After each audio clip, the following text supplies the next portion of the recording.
Hello, everyone. This is Susie Knows Best, your go-to hostess with Moses for theatre and music.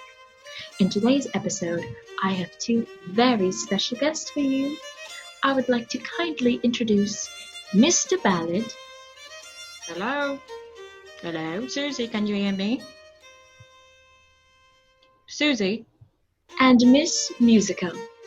Hi, my name is Musical, and I will be performing an original.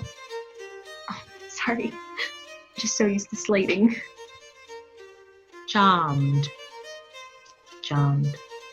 Thank you so much for being here, you guys.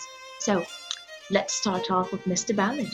Mr. Ballad, can you give our viewers a little introduction about yourself?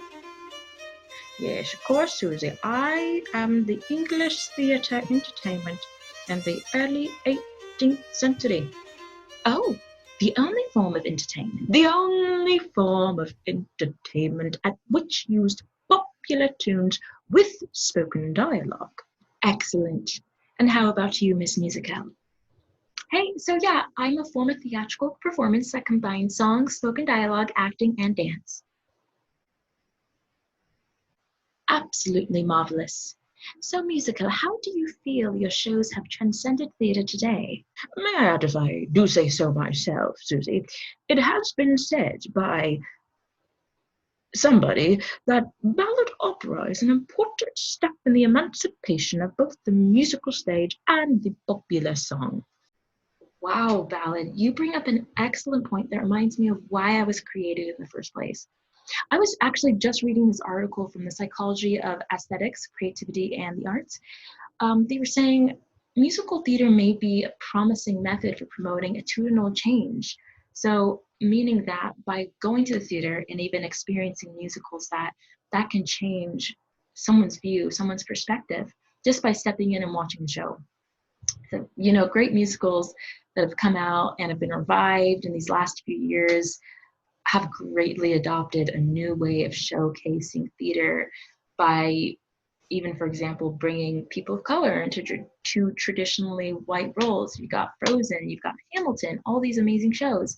It's an amazing phenomenon. Indeed it is, Musical, indeed. You both bring extremely forthcoming ideas to the table. Mr. Ballad, do you think you can speak on your experiences with your successes and how people were affected by your work? I mean, you were one of the OGs of introducing music into spoken language. Can you touch on what entails this kind of work? Let me stop you right there, Susie. Let me stop you right there in your tracks, because what was crucial in my development and set me apart from opera was my choice to embrace the music of the people. Folk melodies, classical influences, even nursery rhymes. Yes, these were the norms of the times and therefore reflected in my work. I was pretty sassy in my heyday, which was early 18th century. My plays consisted of racing material. That was a guarantee. I enjoyed the satirical spoken dialogue that the English emulated so well. And some people, the bourgeois, didn't take to its liking as much.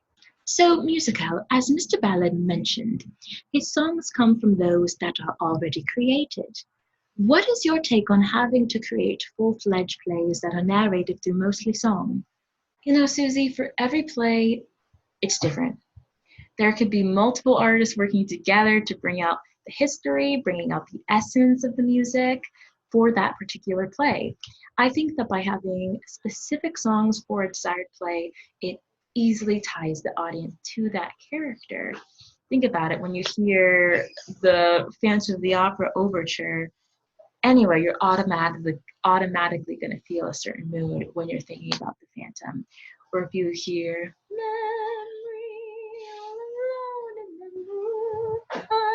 that's gonna have you feeling a certain way, and even maybe thinking about cats.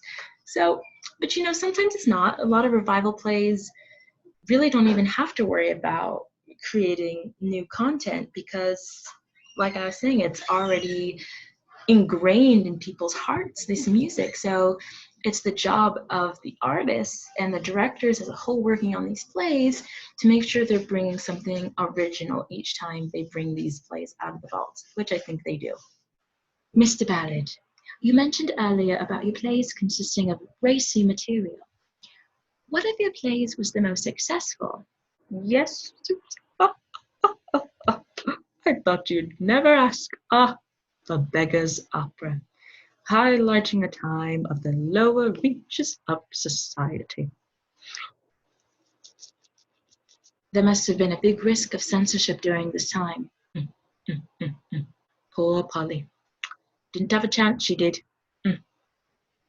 Here at the Ballad, Susie, we always take risks.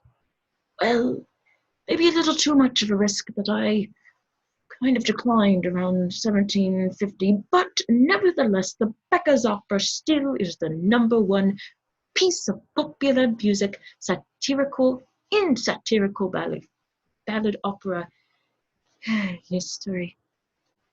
Do you recall how many performances you did? 62 performances at the premiered Lincoln's Inn Fields Theatre on the 29th of January. Simply marvelous. Okay, friends, we've come to the point in our interview where we shall see how similar our two guests are. I am a bit skeptical about this arrangement, Susie. The ballad opera, as you know, has been the stepping stone for this new age sing-a-song, so forth. I'm not so sure I agree with Mr. Ballard on this one, Susie. We may have a lot more in common than we think. Hang tight, friends. Let the battle begin. First category. Use of dramatic pause in music to emphasize the drama on stage. Go. I've got it. Minute 3:15, please, of Beggar's Opera.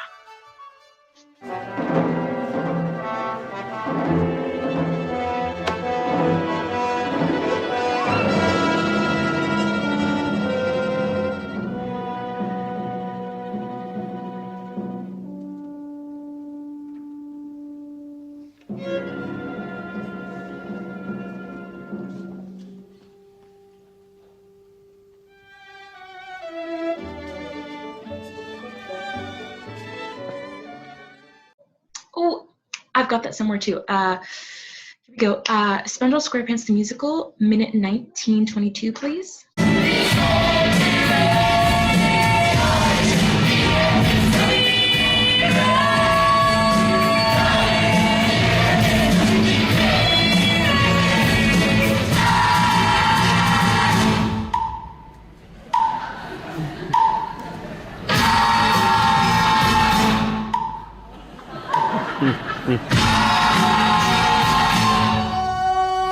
Looks like you both got the first round.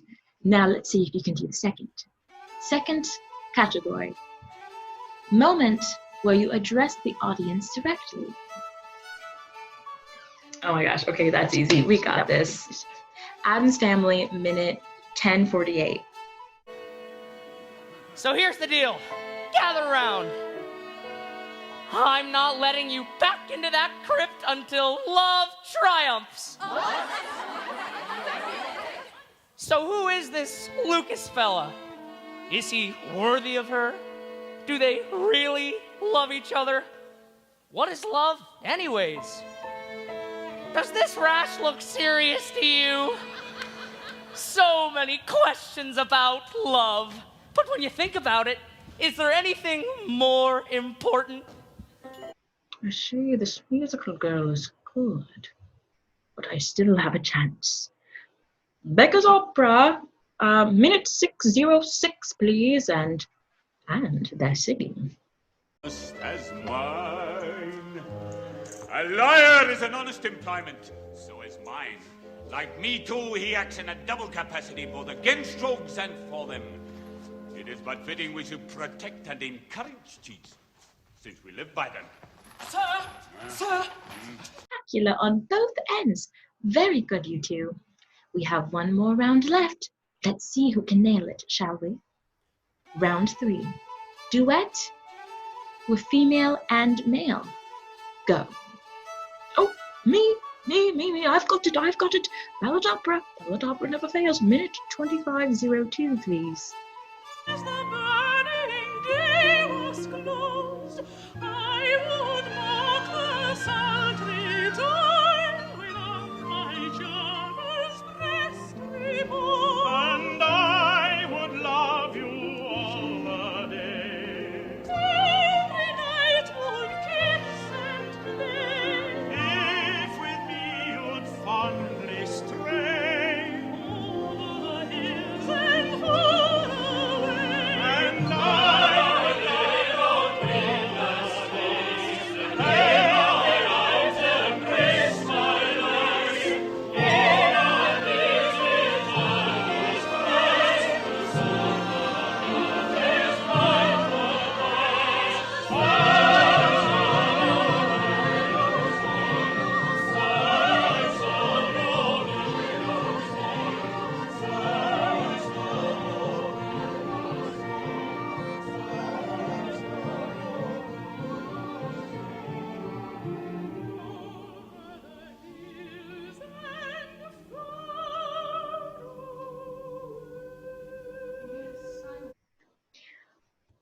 Man, where do I even start? Whew.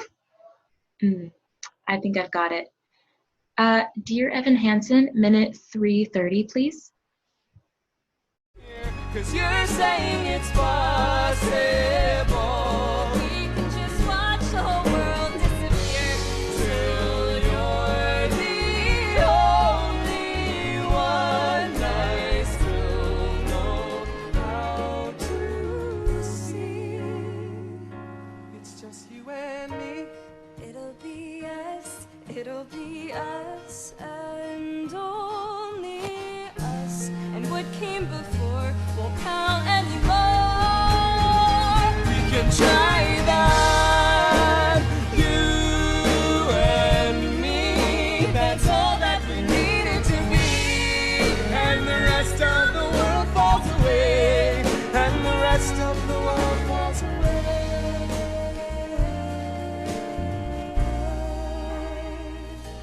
The world falls away. The world falls away, and it's only us.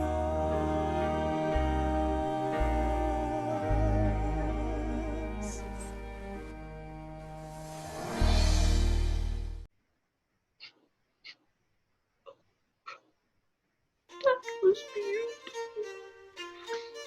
beautiful. Well, Susie, I am beyond myself. This musical was able to evoke just as much emotion as I did centuries ago. I agree. This song ballad guy really knew what he was doing all these years. Oh my goodness. I'm afraid, friends, that is all the time we have for today. Thank you to both Mr. Ballad and Miss Musical, as well as Professor Heather Denier for tuning in with us today. Until next time.